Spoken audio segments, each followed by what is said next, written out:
sekolah sudah tahu dan sudah paham bagaimana cara teknik mengajarnya. Nanti diserahkan kepada gurunya masing-masing. Oke?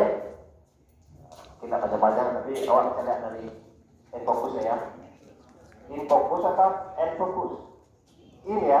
Kalau itu tidak lama, boleh.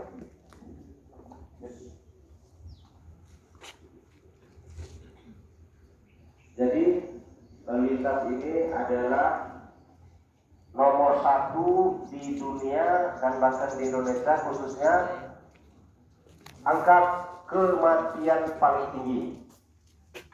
Angka kematian paling tinggi. Yang kedua penyakit jantung. Yang ketiga sekarang ini mengalahkan COVID.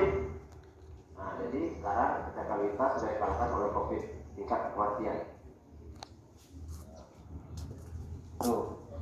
Dulu lalu lintas ini karena dalam satu kendaraan bisa meninggal 3 orang. Kalau jantung cuma 1 orang. Kadang-kadang orang tuanya menyuruh anaknya sholat, mak semuanya ke semayang ya. Nah, itu tuangan lebih. Nah, itu banyak tapi per orang ya. Tapi kalau masalah lalu lintas kita tidak menduga apakah matinya 1 orang atau 4 orang. Nah, nanti kita lihat setelah iklan berikut ini. Oke? Halo. Halo. Kita tidak lama-lama ya, sampai siap. Setuju?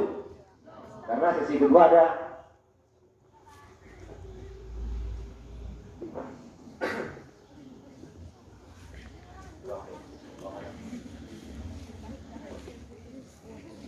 Baik.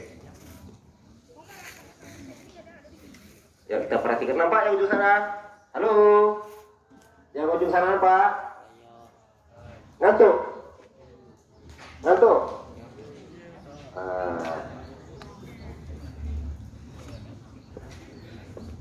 Ini betul dipanggil ketertiban lalu lintas.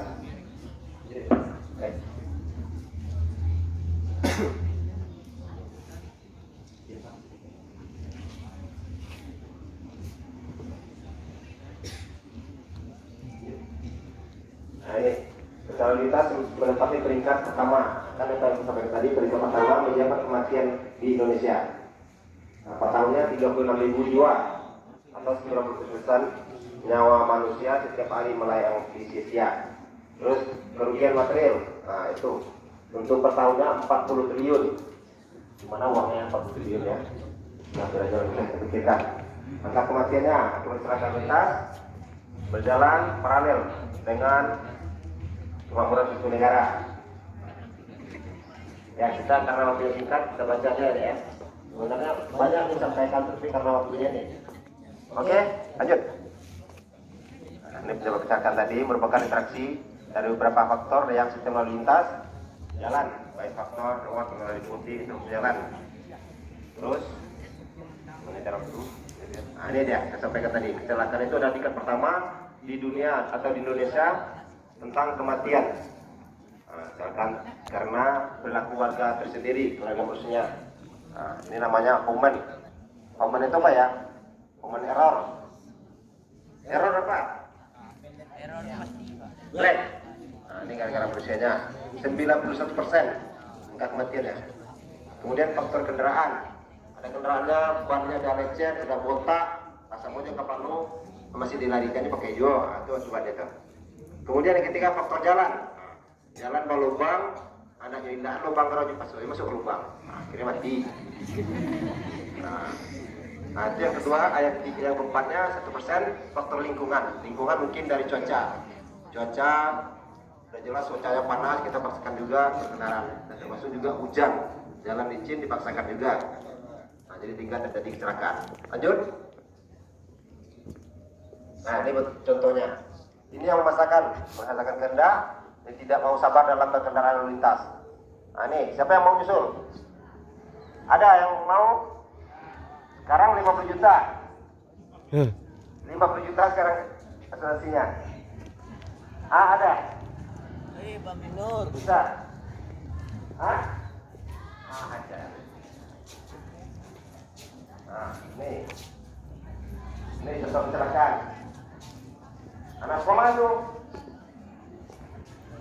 Anak kelas semua.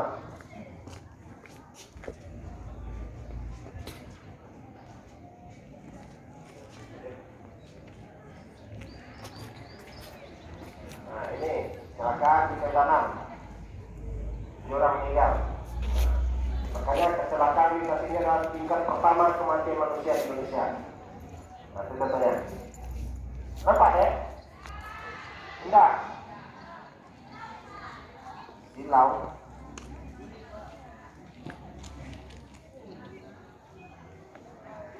Ayo kita angkat aja nampak ya. Yang penting acara berisi ya. Setuju? Kita tidak lama-lama sampai selesai. Halo. Oke, kita berikan. Ya, dia. Ada yang bisa jadi kesehatan lintas. Kita nampak, ya. Dalam tahun ini di tahun 2021 283 kasus kecelakaan. Yang meninggal dunia 62 orang, luka berat 1 orang.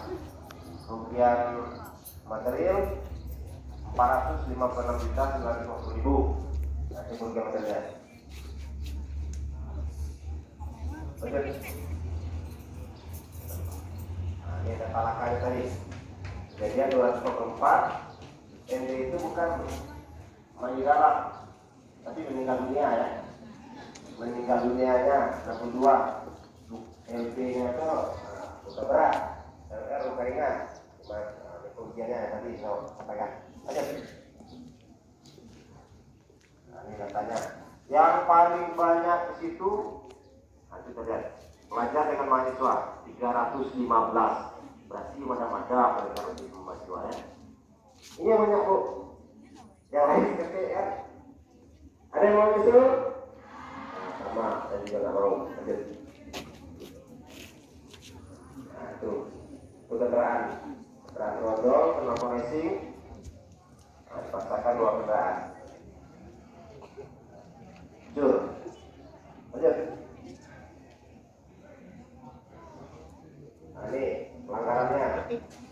Yang ditindak sama polisi di lapangan yaitu pelanggaran muatan, melanggar rambu atau marka jalan, tidak lengkap dengan surat atau melakukan kelengkapan lainnya. Itu banyak 4.371. Usia pelanggarnya dari yang 0 sampai 16 896, yang 17 sampai 21. Tapi sih kok tidak pernah terjadi bu, karena yang belum lebih mudah. Tapi dalam data kami banyak pelajar bu. Ada ini kan paling bertanggung gitu. Berdatangan yang ada. Ada saran. Nah, jadi kami mengatakan kepada anak-anak jangan jadi kendaraan. Cukup kalau 17 tahun dulu baru boleh mengendarai kendaraan. Urusinnya. Saya. Nah, itu siap langgar. Sama kita lihat. Lanjut. Nah ini. Menurut profesinya, ya sama juga pelajar mahasiswa juga nih banyak pelanggarnya. 5.246 orang. TNI Polri ada juga kiranya, walaupun apa TNI ada Polri ada 4 orang. Terus, nah ini faktor penyebab terjadi kecelakaan lintas. Yang pertama tadi tempat, yang pertama faktor pengemudi atau orangnya kendaraan. Tidak disiplin yang pertama, emosi, nah, tidak terkontrol lagi, daya konsentrasi kurang, awak mengantuk pas sojo mau, kemudian kurang hati-hati, tidak hati-hati awak mau kendaraan ugal-ugalan, sudah itu mengantuk, lelah, apalagi di dalam badan, malam adik-adik siap sholat tarawih, kemudian tadarus, nah kecapean dipaksakan juga membawa kendaraan, kita tadi mengantuk lah, lelah, kemudian mabuk, ada yang mabuk sini. Mabuk lem? Nah nanti sesi kedua sampaikan oleh Bapak Kasat Dimas. Mabuk situ? Aduh? Nah, tak dibahas kau lah. Itu tidak menghargai sesama. Jalannya sama-sama mengendarai kendaraan. Ini mau beda-beda lah tuh. Baca kak lah ya. Nah ini tidak menghargai sama pengendara. Lanjut. Faktor kendaraan, nah tadi yang bannya botak, yang bannya mulai bundul, remnya tidak berfungsi, melebihi muatan, nah, bukan peruntukannya, lajalai auto pickup yang naik orang, nah lah, sampai baknya, kayaknya itu, kalau mengharapkannya saja, santunan nggak apa-apa. Nah, ini faktor kendaraan terus, Alat isu barang bu, barang keluar mas. Lanjut, nah, faktor jalan. Nah, ini jalannya berlubang atau licin, nah, bergelombang, tikungan, dipaksakan, jadi kecelakaan. Ini faktor cuaca. Nah, faktornya hujan, jalannya licin, berkabut, longsor dan banjir, dipaksakan juga mogok kendaraan. Kalau kita seperti ini, silakan istirahat dulu.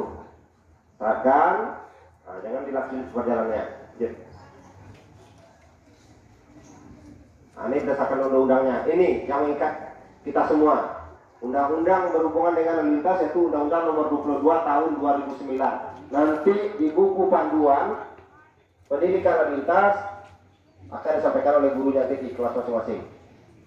Nah, ini disahkan oleh DPR. Lanjut. Nah, kewajiban pengemudi.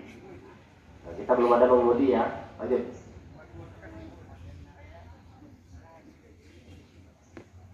Lanjut. Nah, ini hak korban tadi jasa raja tadi. Tapi nggak usah lah mikirin jasa raja. Keselamatan dulu belajar daripada kecelakaan. Nah, kalau udah besar nanti itu namanya resiko lagi. Kalau udah kecelakaan juga, udah berusaha kita untuk menghindari, akan terjadi juga itu adalah resiko. Lanjut. Nah, ini masyarakat terus. Lanjut. Dipersingkat aja. Lanjut. Lanjut. Ini mengenai persyaratan permohonan pembuatan SIM. Umur harus 17 tahun ke atas. Nah, ini syarat-syaratnya. Oke, lanjut. Nah, ini kewajiban bagi yang mengalami kecelakaan. Kita kalau tahu kecelakaan terus sampaikan kepada polisi. Tidak polisi yang harus datang karena polisi tidak mengawasi tentang kecelakaan. Apabila terjadi kecelakaan, tolong sampaikan Pak Polisi ada di situ kecelakaan. Supaya polisi tetap membantu dan menolongnya, mengantarkan minimal ke rumah sakit. Tolong jangan didiamkan. Siapapun yang melihat, siapapun yang mengetahui kecelakaan, tolong berinformasikan kepada polisi. Bisa ya? Ya, lanjut. Ini memberikan pertolongan. Mungkin adik-adik masih kecil, belum bisa menolong, cuma kasih tahulah kepada polisi, kasihan kita, karena itu ada hak-haknya di situ untuk menerima santunan, membagikan sembako. Jangan digambarkan ada seperti kuda belang-belang, ada belah urutnya, operasi jebra juga namanya, bukan? Beda ya? Nah, itu operasi jebra benar, tapi beda dengan operasi kepolisian. Lanjut. Lanjut. Lanjut. Lanjut.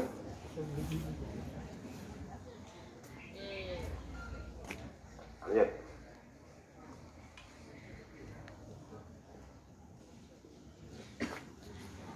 Lanjut. Nah, ini yang tiga ini harus perhatikan dalam berkendaraan. Selama perjalanan kita harus melaksanakan safety reading, keamanan dan keselamatan dalam berlintas. Kemudian respon, kemudian smart yang cerdas dalam mengendarai kendaraan, bukan cerdasnya dalam balap-balapan. Lanjut. Nah, ini ada yang benar, ada yang salah. Kira-kira yang benar mana? Sebelah kiri ya. Nah, wajib menggunakan helm. Yang sebelah kanan tidak menggunakan helm, itu salah tuh. Terus lanjut. Nah, spionnya kecil karena tidak bisa melihat ke belakang untuk berbelok ke kanan. Kalau sebelah kanan benar, spionnya standar. Sebelah kirinya standar ya. Lanjut. Nah, ini di kota-kota besar kita harus mengambil jalur kiri, tidak boleh zigzag. Lanjut. Nah, tuh zigzag masuk tengah dia, di garis putus masuk ke tengah sepeda motornya. Sudah jelas samping kiri samping kanan mobil, dia masuk ke tengah. Salah. Lanjut. Nah, ini kota besar juga. Lanjut. Lanjut. Nah, kota besar lanjut. Nah, itu nyebrang asal, itu manusianya nyebrang asal jadi. Ini zebra crossnya ada. Nah, itu nyebrangnya di tengah-tengah. Lanjut. Nah, ini ada pengalaman, cerita sedikit ya. Ada teman-teman saya lalu lintas melaksanakan kegiatan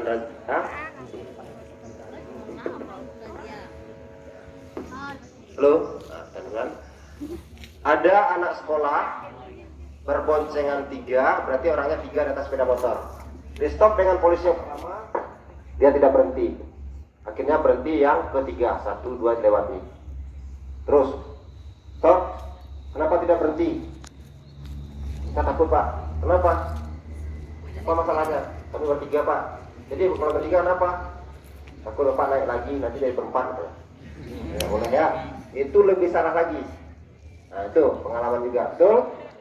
Ya kita lanjutkan. Nah nih, lanjut. Nah, ini dia akhir dari penyampaian saya. Stop anggaran, stop kecelakaan, keselamatan untuk kemanusiaan. Kira-kira ada yang ditanyakan? Silakan, bosan? Halo, halo. Ya, baik. Mungkin itu aja yang dapat saya sampaikan pada pagi hari ini. Lebih dan kurang saya mohon maaf. Assalamualaikum warahmatullahi wabarakatuh. Assalamualaikum warahmatullahi wabarakatuh.